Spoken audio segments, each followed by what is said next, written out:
Achodhyayam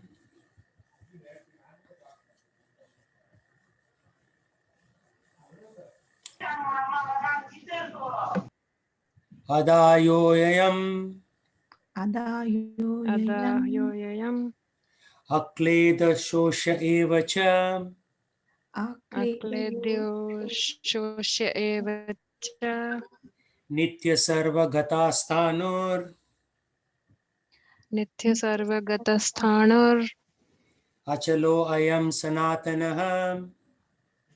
Achalo Ayam Sanatanaha.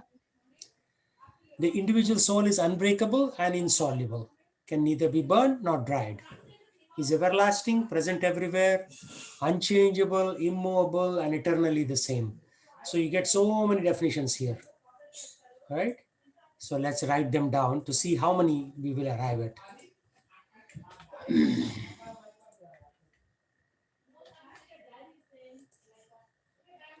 Unbreakable,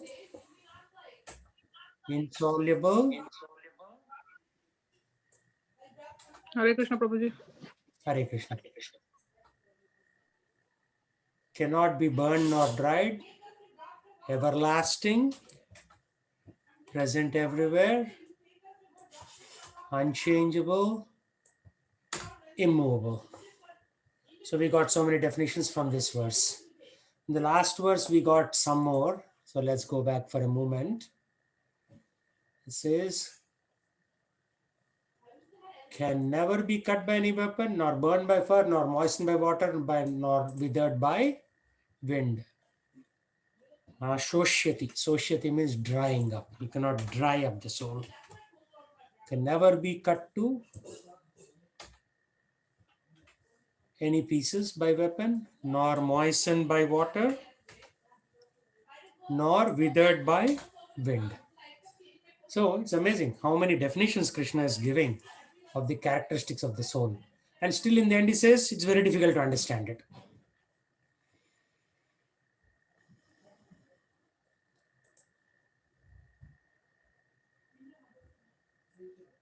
Okay, so I need a volunteer to read the purport.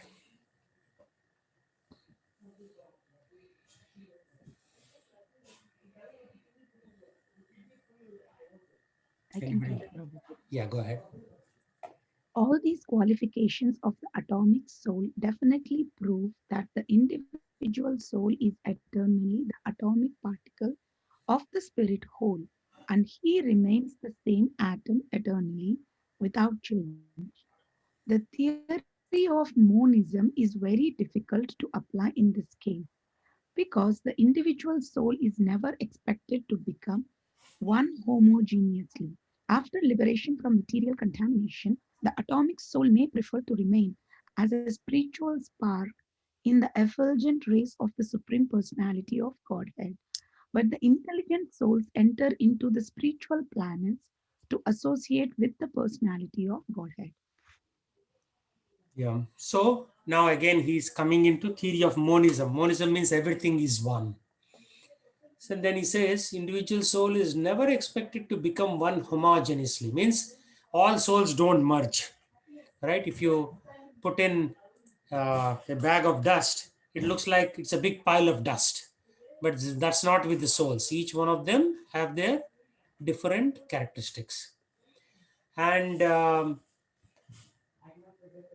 there are two ways in which the atomic soul can prefer to remain after leaving the body. One is as a spiritual spark in the effulgent rays of the Supreme, which is Brahma Jyoti, or can enter into spiritual planets to associate. So spiritual sparks don't have the same level of association with God as the people who are performing service, seva to the Lord. Intelligent souls enter into spiritual. Spiritual spark is in the effulgent rays of Supreme Personality of Godhead. So that's how it is. There are two options. Okay, continue, please.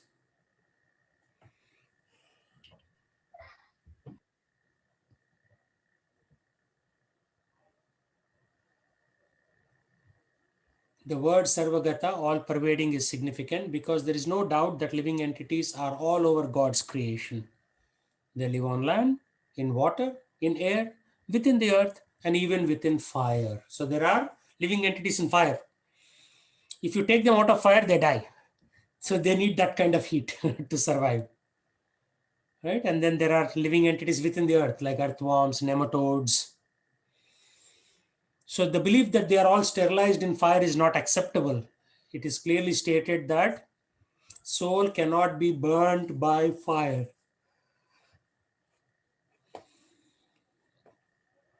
So not sterilized in fire. That's one other key aspect of this description. So the soul is not sterilized by fire. Not sterilized in fire.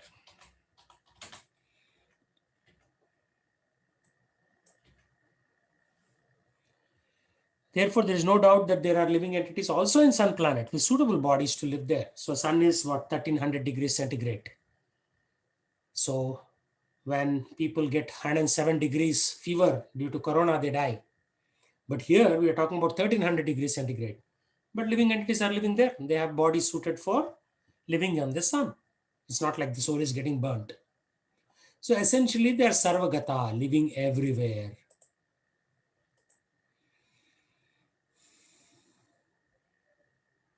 So the souls can live anywhere, in heat, in cold, in rain, in dry desert, everywhere they can live. So let's look at the next one. Avyaktoyam achintoyam Avyaktoyam achintoyam avikaryo ayam uchyate avikaryo अविकार्यो ayam अयम् uchyate उच्यते tasmadevam viditvainam तस्मादेवं tasmadevam विदित्वैनं viditvainam nanu sochitumarhasi. nanu नानुशोचितुमर्हसि. arhasi. It is said the soul is invisible, inconceivable, and immutable. So three more definitions of the soul are given here. Invisible, inconceivable, and immutable. Immutable means you cannot move it. It's unmovable like that. Or there's like in modern science, we use the term mutation. Coronavirus has mutated. Yeah, the body is mutating, but the soul is not mutating. Soul is always constant.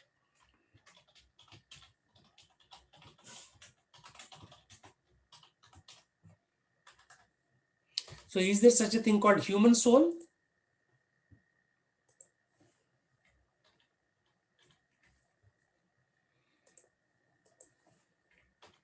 Any answers? Is there something called human soul? No. No, that's a good answer. Soul is a soul. There is nothing called human soul.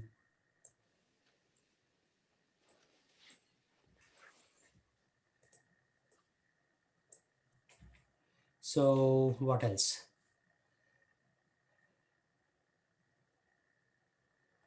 What is the magnitude of the soul? What is the size of the soul?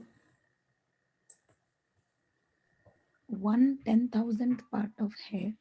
Yeah, 1/10,000, the tip of human hair, which means it goes into microns. 1 micron is 1 into 10 raised to minus 6 meters. So which means denominator, there are 6 zeros. So it's very small, very small. Cannot be seen even by the most powerful microscope. Therefore, he is invisible. So microscopes, optical microscopes, cannot see it. But there is something called scanning electron microscope where you can perceive it a little bit. Atomic microscope, but not optical microscope. You cannot see it in optical microscope. We have to accept this truth because there is no other source of understanding of the existence of soul, although it's a fact by perception. There are many things we have to accept solely on grounds of superior authority. No one can deny the existence of his father based upon the authority of his mother, right? So if a mother says, "This is my son and he is your father," that is the best proof. Father cannot guaranteedly say that he had a son, but mother will be able to say, "Yes, I begot this son with you." And then she can point to the father. There's no source of understanding the identity of father except by the authority of the mother. Similarly, there is no source of understanding the soul except by studying the Vedas. Means you cannot see it. So if it's too small. When you cannot see it, then how can you conclude what it is? That's the problem. In other words, soul is inconceivable by human experimental knowledge. So that is the other characteristics, inconceivable. Right? So that's one of the characteristics. As eternally unchangeable, the soul remains atomic in comparison to the infinite supreme soul. The supreme soul is infinite and atomic soul is infinitesimal. Infinitesimal means very small to count. These are mathematical terms, infinite and infinitesimal. So that's one of the characteristics. Atomic soul is infinitesimal.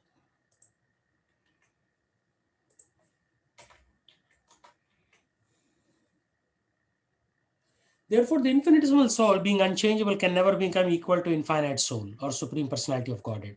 Sometimes people say, right, "Oh, I am God," or the disciples will say, "My guru is God." That's all wrong. A Jiva Atma, a small Jiva Atma, can never be equal to Paramatma. Never. Not now, not in a 10,000 years, not in a million years. So, this concept is repeated in the Vedas in different ways just to confirm the stability of the conception of the soul. Repetition of something is necessary in order that we may understand the matter thoroughly without error. So, Srila Prabhupada repeated himself a couple of times in this purport, but he's saying why he's repeating. It's necessary to understand the matter thoroughly. So we have so many characteristics of the soul. As you can see, the list is grown and grown and grown.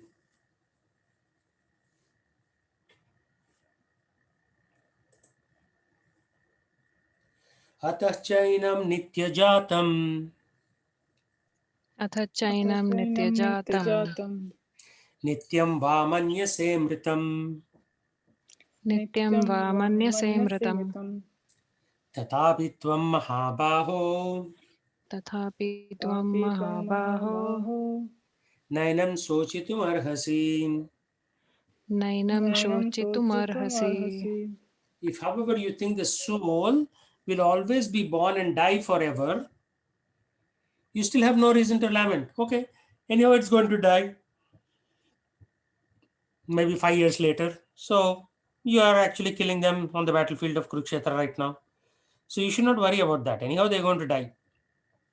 So that is the other argument Lord Krishna is putting forward. Okay, so somebody please read the purport. There is always a class of philosophers, almost akin to the Buddhists, who do not believe in the separate existence of the soul beyond the body. When Lord Krishna spoke the Bhagavad Gita, it appears that such philosophers existed and they were known as Lokayatikas and Vaibhashikas. Such philosophers maintain that life symptoms take place at a certain mature condition of material combination. The modern material scientist and materialist philosophers also think similarly.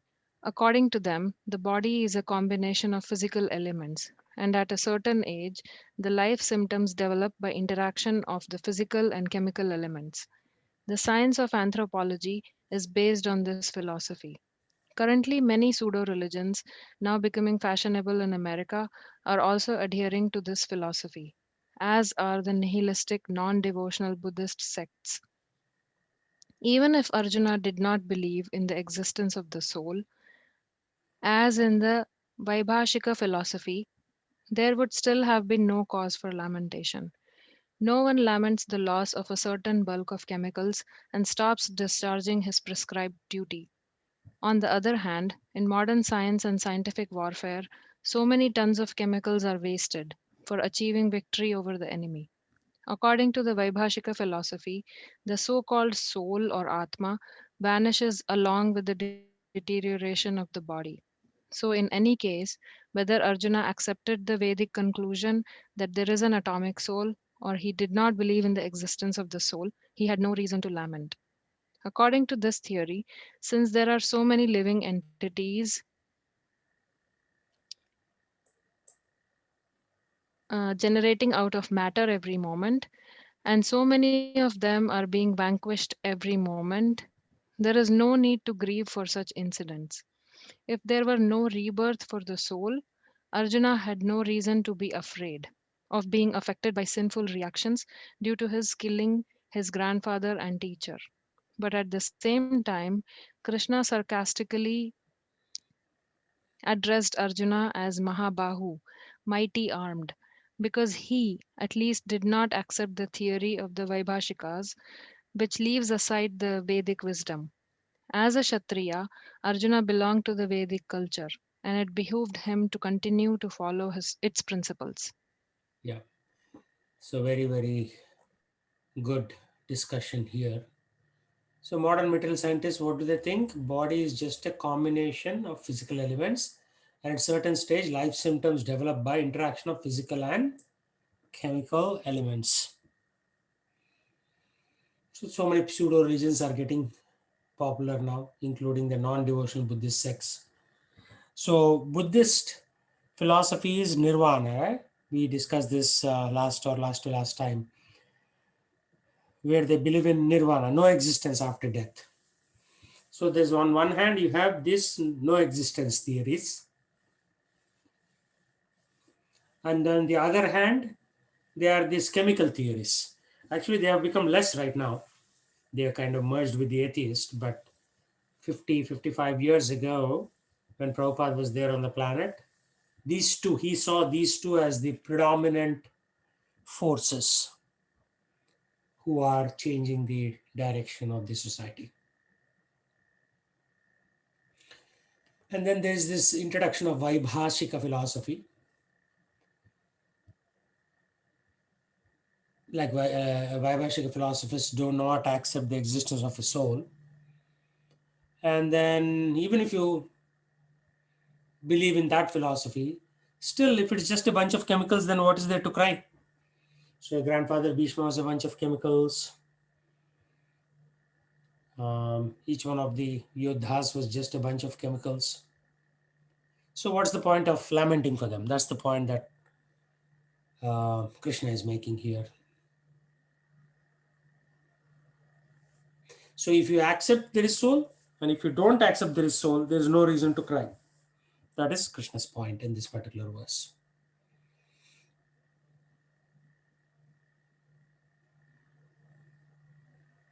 And therefore, since he's doing Dharma Yuddha, Arjuna had no reason to be afraid of being affected by sinful reactions due to killing his father and grandfather. Because it appears that it is sinful, but then if you follow Dharma, it is actually not sinful. Again, all that arguments Lord Krishna has already made. In terms of if you believe, it's no problem. If you don't believe, it's no problem either. Both ways is okay. Prabhuji, Yes, small question on that. So, Buddha came after Krishna, correct? correct. So, in here, should we understand it as from the translation perspective? They gave an example of uh, Buddhism here, or like that's one question. Second question is, we accept that Buddha being a Vishnu avatar, why did he present nirvana? Like none of the I uh, also have the same question, like why his ideologies are so different from other Vishnu avatars. yeah. Okay, we covered this. I don't know if you remember or not. We talked about Lord Krishna, and then after that, the various theories that are proposed by Madhvacharya. Then came Ramanujacharya, Then came Buddha, right? You remember this? No, then came Madhacharya, Buddha, then Ramanujacharya. Then came Chaitanya Mahaprabhu 500 years ago. So there was a gradual evolution of the knowledge of consciousness. The knowledge already existed, but in terms of how it is provided to the general audience, there was a gradual evolution of that knowledge. Yes, Prabhuji, we did touch all of them, but I don't recollect thinking or anything about why Buddhism is so um, Yeah, so different to any other. yeah, I mentioned this then, and let me repeat it.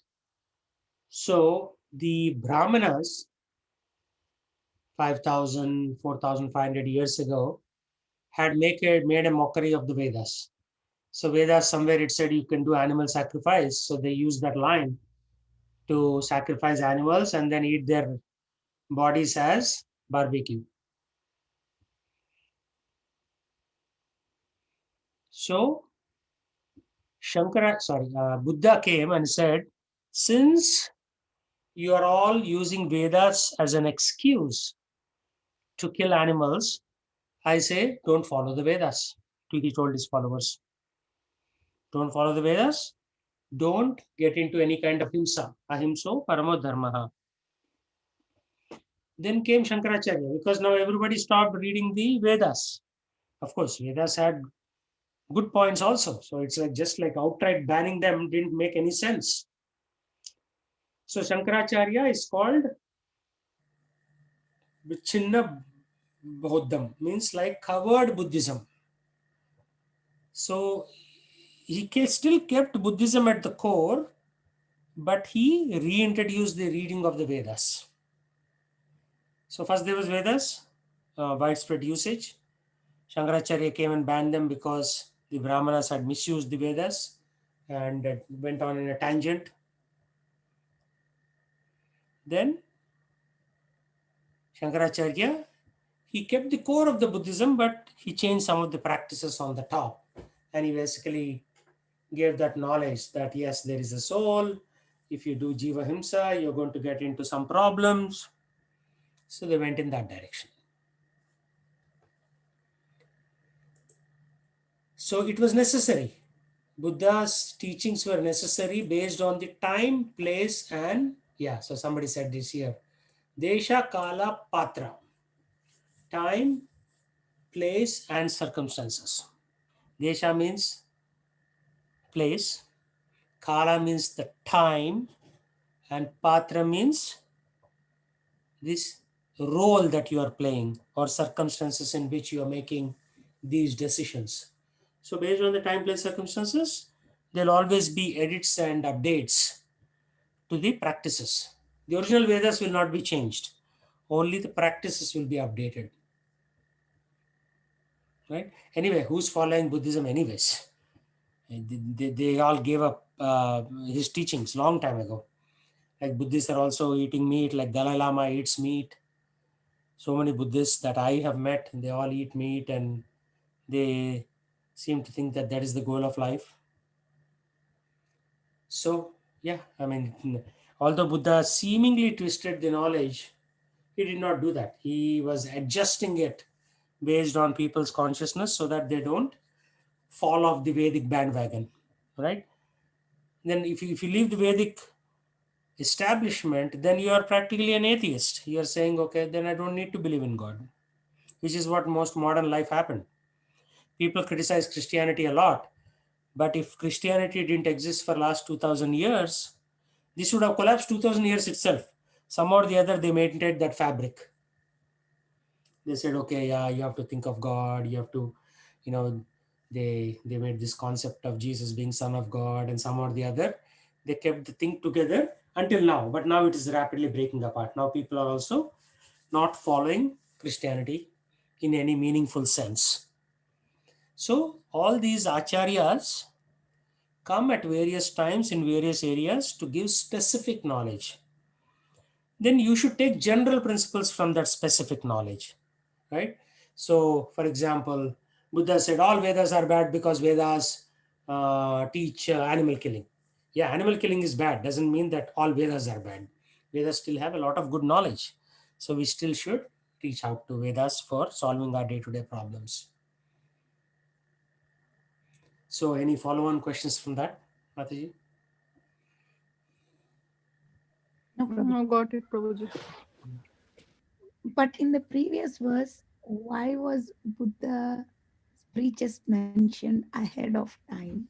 I'm just No, no, curious, no. Prabhu. It was not mentioned by Krishna. It was mentioned by Prabhupada in his commentary, the purport. If you remember, Right. it was not Yes. mentioned by Krishna. See, all these are modern religions: Islam, Christianity, Sikhism, Baha'i. When Krishna was there, how many religions were there in the world? One. Only one. Yeah, just 5,000 years ago, there was only one religion. That is called the Vedic Sanatan Dharma. And 5,000 years ago, if you backtrack to millions of years ago, there was only one religion. Now people want to express themselves in various ways, so they will create a new religion just to, if you say the same thing, nobody will recognize you, right? If you say something dramatic, then they'll say, oh, yeah, here is a man with some new point. And that new point will last for 60, 70 years. The man dies, along with him, his philosophy also goes away. Unless you link your religion or philosophy to the Sanatan Dharma, you will be irrelevant very soon. You'll just go away. So right now there is no religion in the world actually. Religion in the world is now maybe technology, high tech. So people just devise high tech devices and use that to transact business, and everybody thinks they are happy. That's all it is. They think they are happy. They are not happy.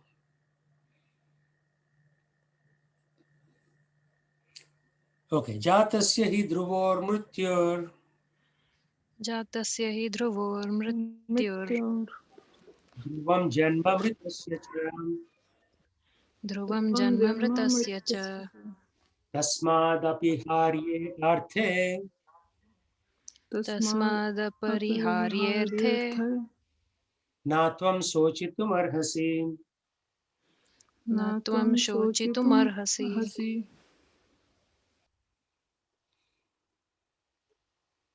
So this is a very important word. Apariharye means you cannot avoid that. Pariharya means you have a solution. Apariharya means you have no solution. Pariharam means there is some kind of a way out, but there is no way out if you look at apariharye. So what is he saying? One who has taken a birth, there is no avoidance. He's sure to die, and after death, one is sure to take birth again. This everybody knows. The first part, right? Because people are dying left and right every day. But one who is sure to take birth again, that they don't want to agree, right? Like when you talk to an average Joe on the street, you talk this, and then immediately say, "Oh, that is reincarnation. I don't believe in it," because primarily because they don't see it happening, right? It's not visual. But this first part is visual. They're taking birth, and then they're dying after 70, 80 years. Okay, so somebody can read the purport.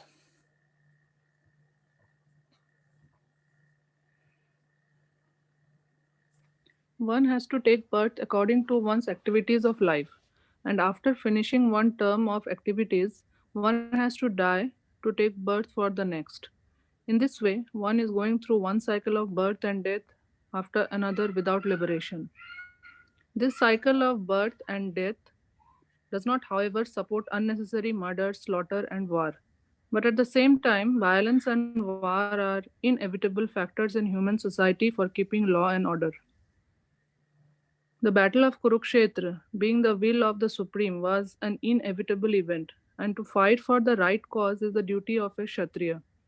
Why should he be afraid of or aggrieved at the death of his relatives, since he was discharging his proper duty? He did not deserve to break the law, thereby becoming subjected to the reaction of sinful acts of which he was so afraid. By avoiding the discharge of his proper duty, he would not be able to stop the death of his relatives, and he would be degraded due to his selection of the wrong path of action. Yeah.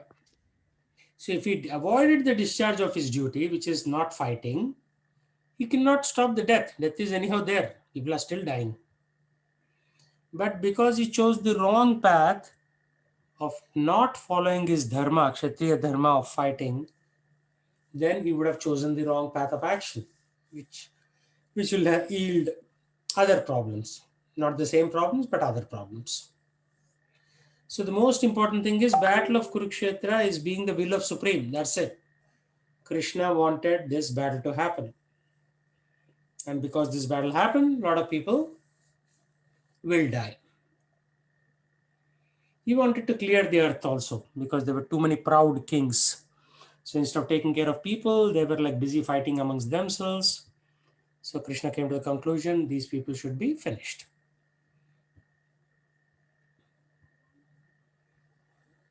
But it does not suppose unnecessary murder, slaughter, or war. So you cannot just unnecessarily start a war with a neighboring country.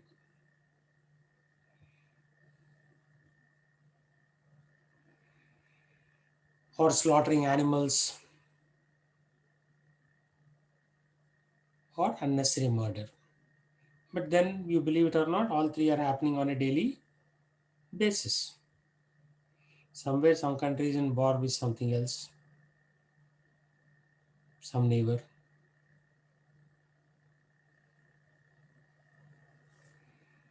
So that is the key point from here.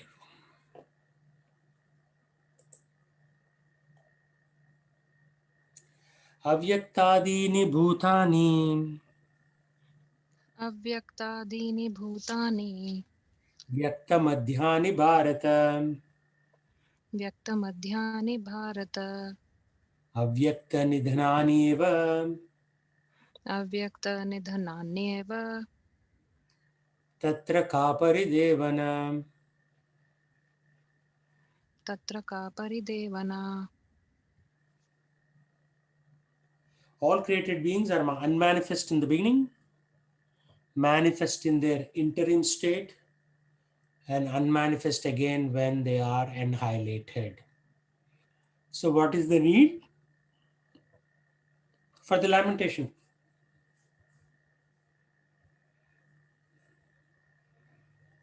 So, you see, some beings are not there on the planet. Then one being is born. It stays for some time, and again, when the time comes, it dies, and then the body is burnt or whatever, and the living entity becomes unmanifest.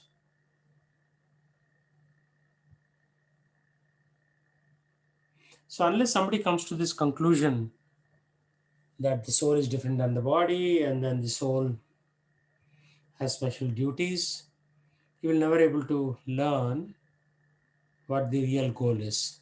You just flutter around, but not really come to a conclusion. Okay, I need someone to read this. But accepting that there are two classes of philosophers, one believing in the existence of the soul and the other not believing in the existence of the soul, there is no cause for lamentation in either case. Non-believers in the existence of the soul are called atheists by followers of Vedic wisdoms. Yet, even if, for argument's sake, we accept this atheistic theory, there is still no cause for lamentation. Apart from the separate existence of the soul, the material elements remain unmanifested. Before creation, from the subtle state of non-manifestation comes manifestation. Just as from ether, air is generated, from air, fire is generated, from fire, water is generated, and from water, earth becomes manifested. From the earth, many varieties of manifestations take place. Take, for example, a big skyscraper manifested from the earth. When it is dismantled, the manifestation becomes again unmanifested and remains as atoms in the ultimate stage. The law of conservation of energy remains, but in course of time, things are manifested and unmanifested. That is the difference. Then what cause is there for lamentation, either in the stage of manifestation or in unmanifestation? Somehow or other, even in the unmanifested stage, things are not lost. Both at the beginning and at the end, all elements remain unmanifested, and only in the middle are they manifested. And this does not make any real material difference. And if you accept the very conclusion as stated in the Bhagavad Gita that these material bodies are perishable in due course of time, sorry, bro, just a minute. Antavanta ime deha, but that the soul is eternal. Nityasyokta saririnaha. Then we must remember always that the body is like a dress. Therefore, why lament the changing of a dress? Sorry, just a moment.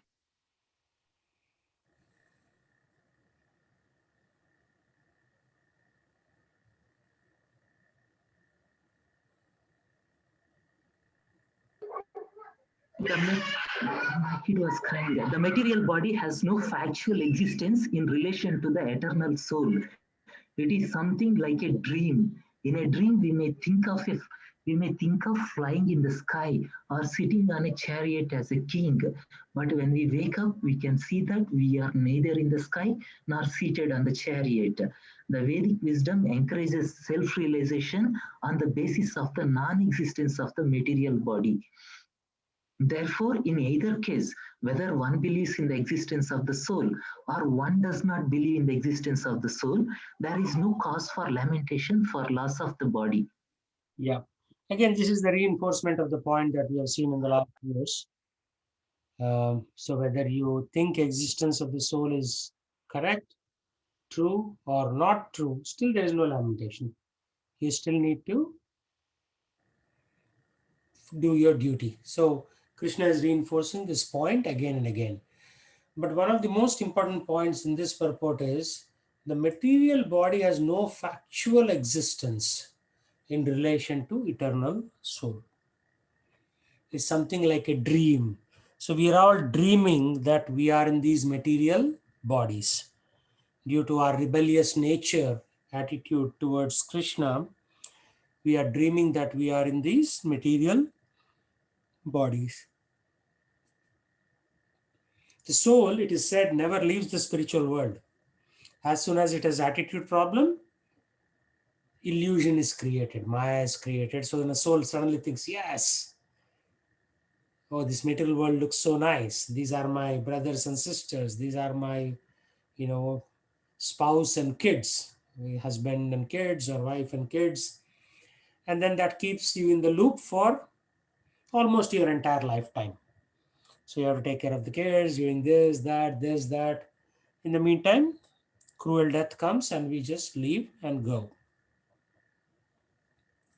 So material body has no factual existence in relation to eternal soul. No factual existence. Temporarily it is there, like for a few years the body is there so that you can stay in it. But it is not even really real, right? So we are all in that dreamlike state. In that dreamlike state, we are thinking that I have a big family, I have a big job, I have this, that. So that's the point. We have to think in terms of soul platform. And there are a lot of Vedic people who think in that platform. Arjuna was one, once he was cleared of his confusion.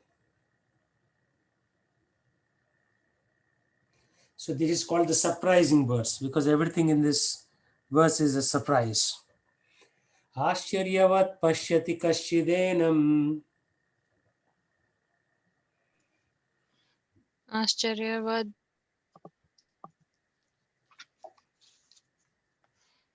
आश्चर्यवत् पश्यति कश्चिदेनम् आश्चर्यवत् वदति तथैव चान्यः आश्चर्यवद् वदति तथैव चान्यः आश्चर्यवत् चैनम् अन्यः शृणोति आश्चर्यवच्चैनमन्यः शृणोति श्रुत्वापि एनं वेद न चैव कश्चित्. श्रुत्वाप्येनं वेद न चैव कश्चित्. Okay, so there is a question in the chat window which says, last week you were telling us how when a soul enters mother womb, nowadays there are also test tube babies. Can you share more about when soul enters those babies' bodies? Yeah, what is a test tube baby? It is just like you're taking mother's womb, putting there, and you're taking the father's sperm and putting in a test tube, and you're actually fertilizing the egg outside of the body. But once fertilized, it still needs a stable medium. So what they do, they inject it back to the body. So it's not like you're having a 9-month-old baby from a test tube. Not possible.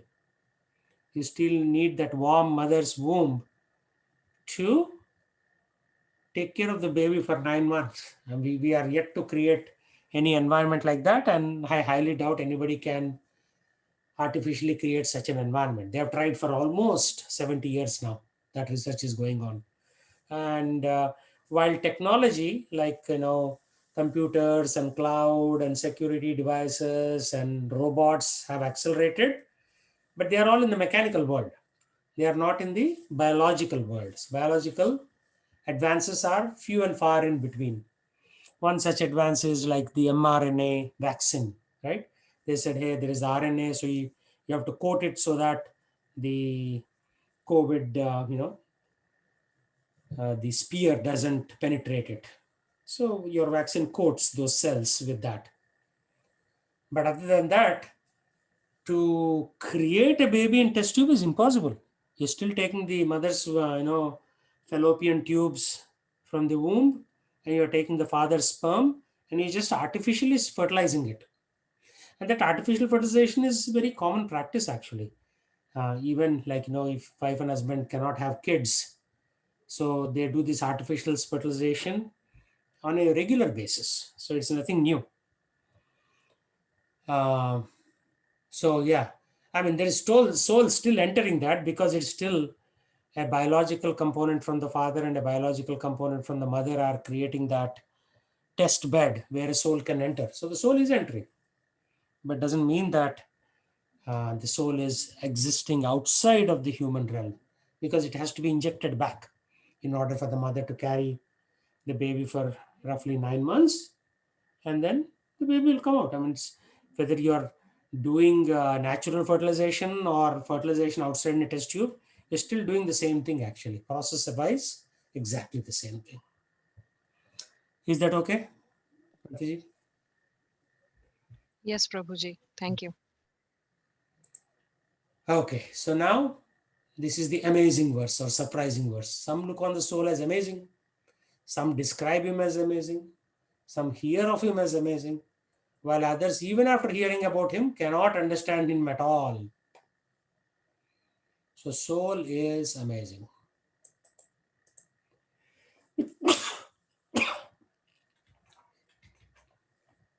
Soul is amazing. What can we do?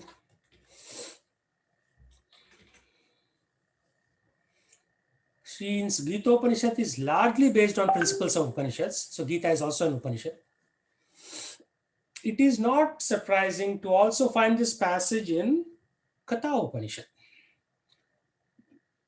Sravanayapi bahubir yo na labhyayah shrinvanto api bahavo yam na vidyuh आश्चर्यो वक्त कुशलो अस्य लब्धा आश्चर्यो अस्य ज्ञात कुशलानुशिष्टः. So in the different Upanishad also this Ashcharya, surprise or amazing quality is being described. Okay, so I need somebody to read this.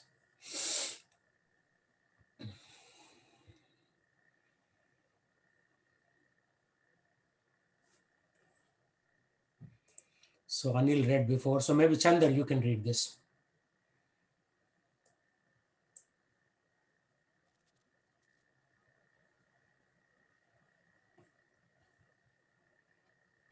I'm reading, Prabhuji. Okay, go ahead. The fact that the atomic soul is within the body of a gigantic animal, in the body of a gigantic banyan tree, and also in the microbic germs, millions and billions of which occupy only an inch of space, is certainly very amazing. Men with a poor fund of knowledge and men who are not austere cannot understand the wonders of the individual's atomic spark of spirit, even though it is explained by the greatest authority of knowledge, who imparted lessons even to Brahma, the first living being in the universe. Owing to a gross material conception of things, most men in this age cannot imagine how such a small particle can become both so great and so small. So men look at the soul proper as wonderful either by constitution or by description. Illusioned by the material energy, people are so engrossed in subject matters for sense gratification that they have very little time to understand the question of self understanding, even though it is a fact that without this self understanding, all activities result in ultimate defeat in the struggle for existence. Perhaps they have no idea that one must think of the soul and thus make a solution to the material miseries. Some people who are inclined to hear about the soul may be attending lectures in good association, but sometimes, owing to ignorance, they are misguided by acceptance of the super soul and the atomic soul as one without distinction of magnitude. It is very difficult to find a man who perfectly understands the position of the super soul, the atomic soul, their respective functions and relationships, and all other major and minor details. And it is still more difficult to find a man who has actually derived full benefit from the knowledge of the soul and who is able to describe the position of the soul in different aspects. But if somehow or other one is able to understand the subject matter of the soul, then one's life is successful. The easiest process for understanding the subject matter of self, however, is to accept the statements of the Bhagavad Gita spoken by the greatest authority, Lord Krishna, without being deviated by other theories. But it is but it also requires a great deal of penance and sacrifice, either in this life or in the previous ones, before one is able to accept Krishna as the supreme personality of Godhead. Krishna can, however, be known as such by the causeless mercy of the pure devotee and by no other way. Hmm. So the last line, usually of Prabhupada's purports, is a punchline. So Krishna is a super soul. Some people think soul and super soul are same, and they are known as Ahangraho Pasakas. They worship themselves. They say, hey, there's nobody better than me, so let me worship myself, like that. So it's very confusing. I mean, it's very difficult to overcome all these obstacles. But if there is a causeless mercy, a haituki kripa of a pure devotee, then we can understand who Krishna is. Then and only then. So we need to get the causeless mercy of a pure devotee. Of course, pure devotee has already come, Srila Prabhupada, then he has given us so many books. Now we have to apply ourselves. 96% of the job is done, remaining 4% reading and applying is what we need to do. Right? The causeless mercy is already there, but we have to act on it. Another good point is it is difficult to find a man who has actually derived full benefit from knowledge of the soul, man or woman. Why does Prabhupada say that? Any thoughts?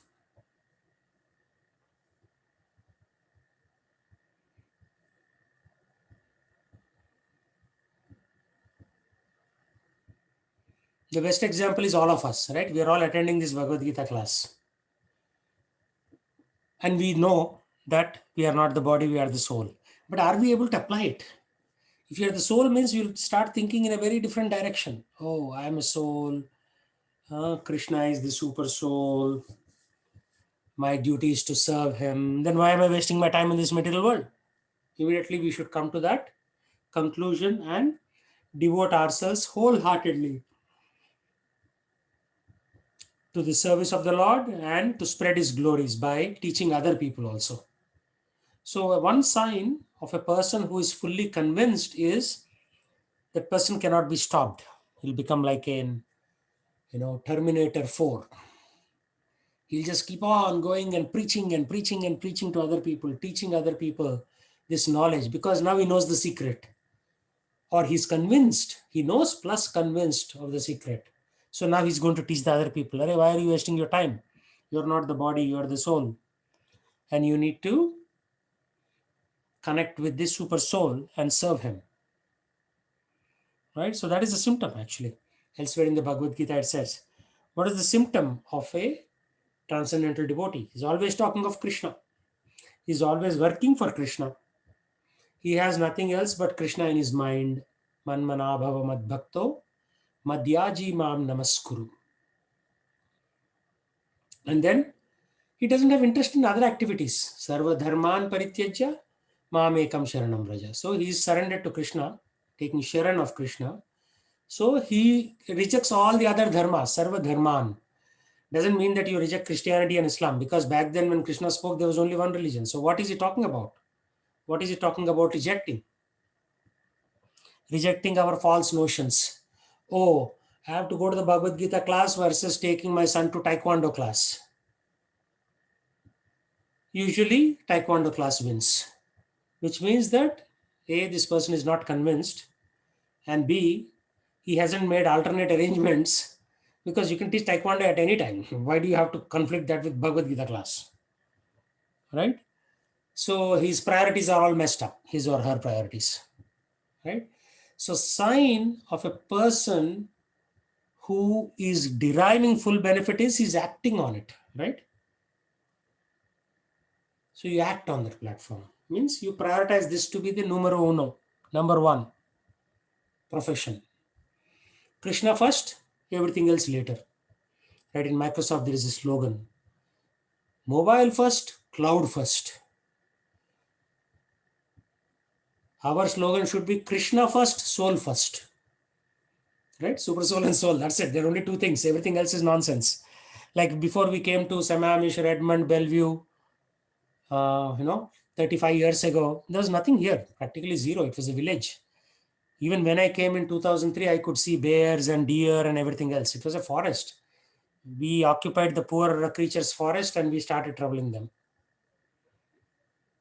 Right? So, and 35 years from now, what is your forecast? What will happen?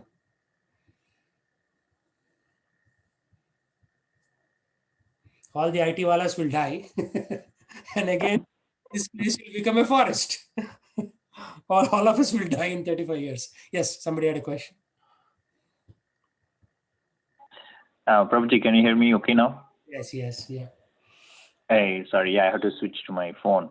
Mhm. Yeah, it would be like, 34 years from now, maybe we will like, the Charlie Chaplin movie where we just sit there and brush and, Exactly. it's more of a machine controlling humans. Maybe we, Who knows I what don't know. will happen, right? Like basically, it will be very different. So, deriving full benefit means what? Deriving full benefit means acting on that platform. Hey, I don't belong here. I have to go do something else. And what is that something else? Serve my father Krishna, which I was serving before. But somehow or the other, this stupid attitude problem got into the way, into my consciousness.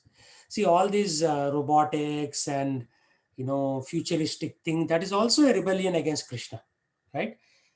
Everything that you see here is there.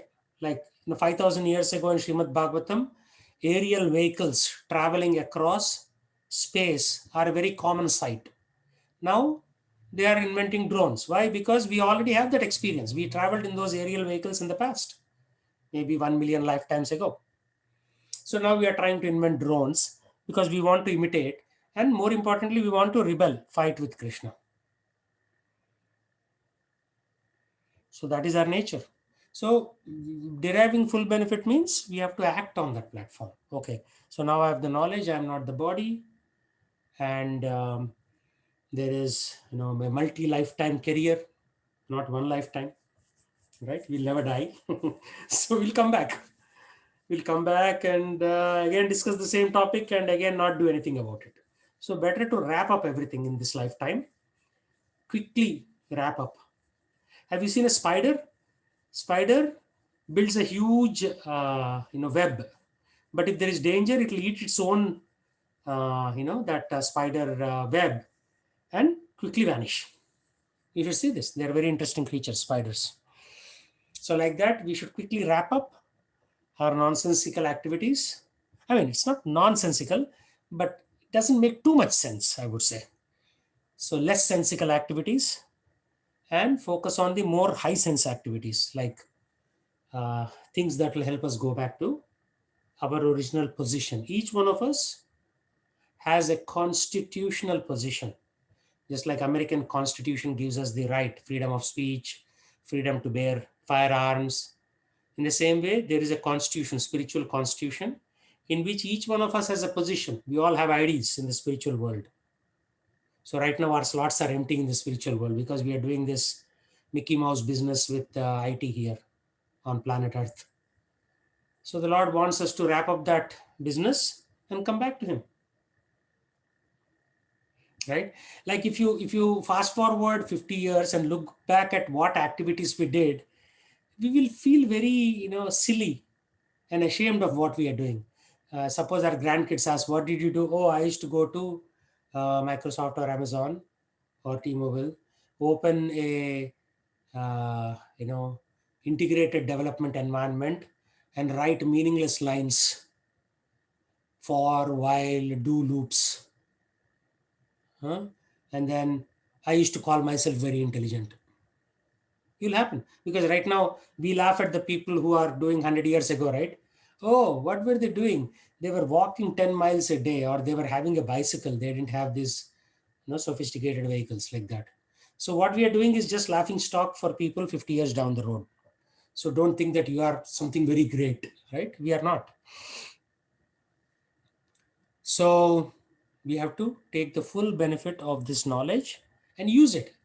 Theory is meaningless, is useless. If you practice it, then you will see the result. So we have to practice.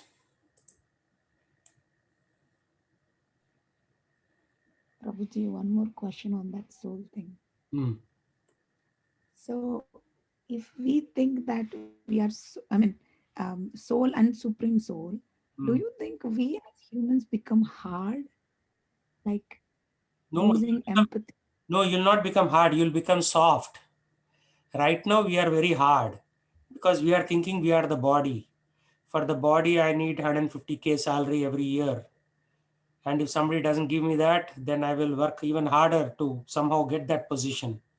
So that sets a lot of competition between various individuals, right? So our hearts are very hard right now, right? I mean, even if you don't work, even if you're at home, you are in this environment. You cannot avoid this. The neighbor will come and say, "I bought a Tesla for $80,000. So now your mind is pining. Oh, I also want that vehicle." So even if you are not working, you're thinking. So your heart is becoming hard. But when you think that the Lord is the superior power, and I'm just a slight little anu. Anu means atomic, little soul. Then you say, "Oh my God, I'm nobody in this grand scheme of." Actually, we are nobody, right? Actually, we are nobody. One little tsunami and we'll all be dead. Like if you see those movies 10 years ago, we were documentaries of how Japan was submerged. I saw that. Like there were thousands of Toyota and Honda cars parked, and the tsunami wave came, and just like your 3-year-old pushes a small car in the living room, it just pushed that car. 2,000-pound car just got pushed just like that. The tsunami is so powerful. So who are we? We are not powerful at all, right? So our hearts will become soft. We'll realize, oh, I am so ordinary compared to God's power, right? Even Corona, small little thing that Durga Devi introduced via a lab in Wuhan, has made everybody so paranoid. Up and down, everybody's crying and yelling and this and that. Of course, some day traders are making a lot of money on trading stocks. But other than that, everybody is like in paranoid state. So that realization comes, then you become very soft. Oh, I am a nobody. Let me, let me see what who this Krishna is, who is my real father. Let me find out about him, right? Then inquiry begins. That inquiry, according to Vyasadeva, is called Athato Brahma Jignasa. Brahman. What is Brahman? What is Para Brahman? You have to inquire. If you don't inquire, you are no better than an animal. Actually, Shastra says very clearly, right? Of course, nobody on this call is an animal because you're all inquiring. But if you meet your average friends and relatives, you ask them, oh yeah, we went for a cricket match, or we saw this movie. No, I don't know who the heroines are now, but when I was in India, it used to be Madhuri Dixit. So I don't even watch movies now because it's a waste of time. Get headache, and then we have to spend money on Tylenol and ibuprofen. So what do? Right? So you have to understand, you have to come to that conclusion that my life is valuable. I am more valuable than the 150K that I'm earning in a high tech job. Right? I have to do something with this valuable life. Then you, and it's not like you will artificially drop your car or house.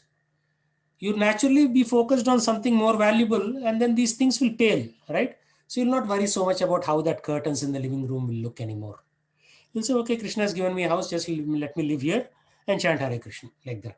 Otherwise, your whole focus would be, oh, let me go Walmart, what kind of curtain clothing is there? I'll go to Amazon and check, Alibaba. So your whole consciousness is how to make your living room more attractive.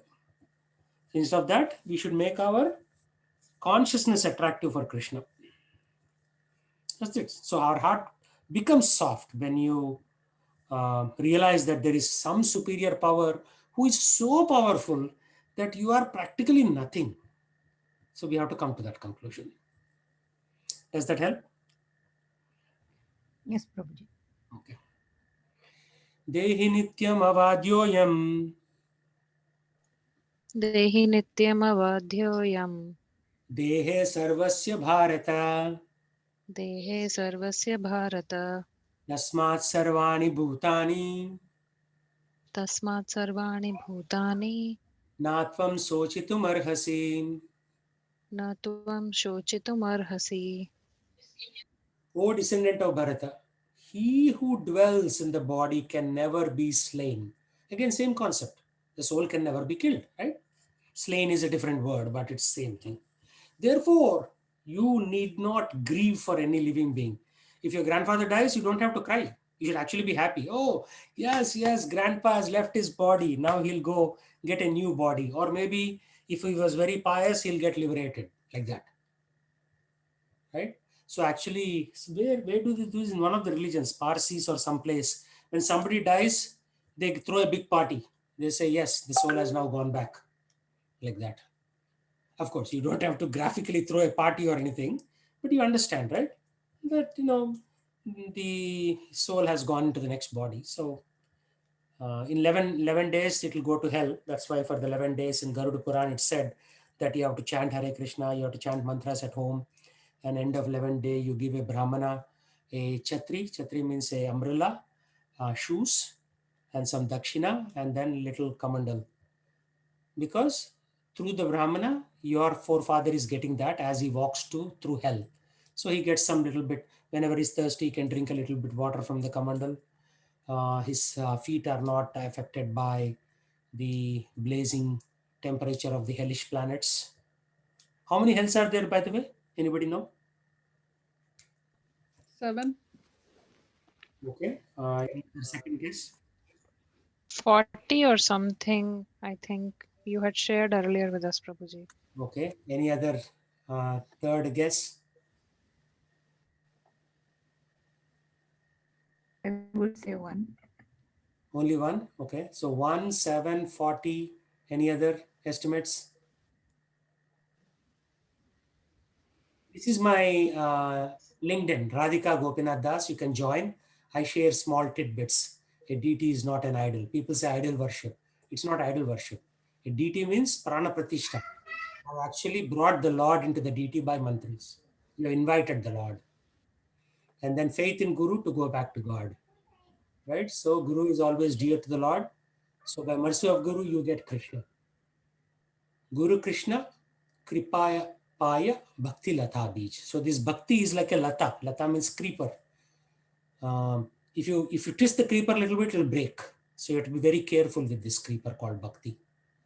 So why I'm showing you this is, preacher is saying chant, chant, chant, holy name of Krishna. And audience is saying can't, can't, can't. And Yamadutas are saying, I'm coming, coming to roast your soul.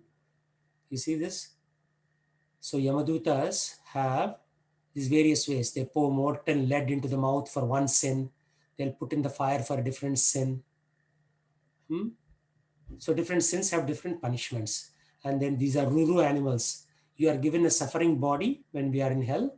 And Ruru animals will come, and while we are sitting, they will eat our intestines. Yeah, correct. Whoever said that, it is 28 hells. Where did you get that number from, Vidya? I went on Google. You went on. I was going to show you my article on this. By the way, there was this Umpama or something it's called. One asteroid came recently and went circled around the Earth and vanished. So there are a lot of asteroidal objects out there. And this is my colleague from Croatia. I met him when I went to Croatia. Croatia is next to Slovenia, former Yugoslavia. So he says basically that COVID came because of excessive eating of animals and mistreating of animals. Okay. So where did I put that? So I wrote an article. Yeah. When we die, first we are taken to task by Amraj and 28 hellish planets before putting in a new body in the new life.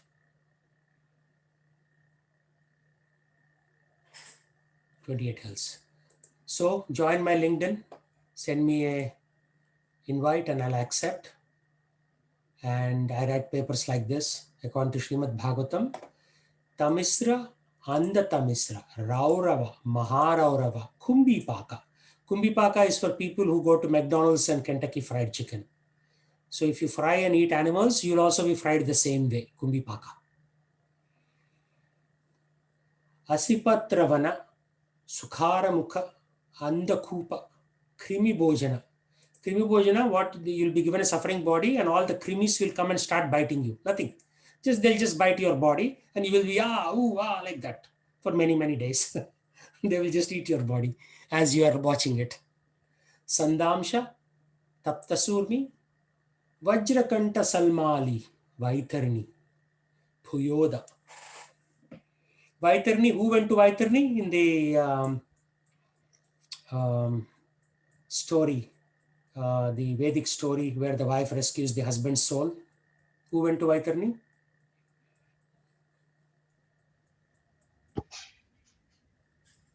Savitri? Yeah, Savitri didn't go. Satyavan went and Savitri saved. Sa- Yeah, his wife saved him by begging Yamraj. Right. Puyoda, Pranaroda, Vishashana, Lalabhaksha, Saryamedana, Avichi, Ayahpana,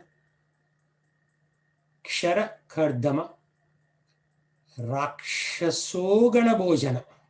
They Rakshasogana Bhojana, what you'll do, you'll be the food for Rakshasas. They'll come and eat you while you're watching your body being ripped apart. Sulaprota, Dandasukha, Avata Nirodhana, Paryavartana, Suchimukha. Right? And then people did research from various things. Yamaraj is in 4 locations. He has 4 homes. One is Yamaloka, one is Hell, Naraka, and then the other places. So Patal Lok also, Yamaraj has a home. Just like, you have summer home, winter home like that, right? So Yamaraj has different homes.